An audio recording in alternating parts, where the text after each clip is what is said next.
বন্ধুরা, আজকের গল্পের আসরে তোমাদের জন্য থাকছে গোপাল ভাঁড়ের গোল না হয়ে চৌকো।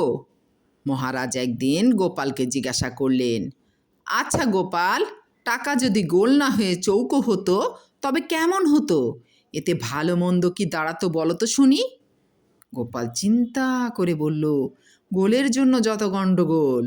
এই বলে গোপাল বলল, চৌকো হলে আকারের গোলত্বটাই ঘুচত মহারাজ, কিন্তু অন্যদিকে যেসব গোল আছে তা তো আর ঘুচত না। তার ব্যাখ্যা আমি দিচ্ছি শুনুন। মহারাজ বললেন, অন্যদিকে আবার কি গোল? গোপাল বললে, পৃথিবীর চারদিকেই গোল।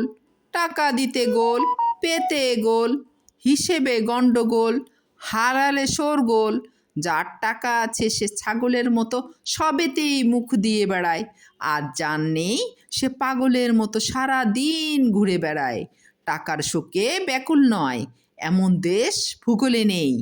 গোলকেরও এমন লোক আছে কি? নেই মহারাজ। শুনলেন তো গোলের মাহাত্ম্য। মহারাজ শুনেই একেবারে হতভম্ব।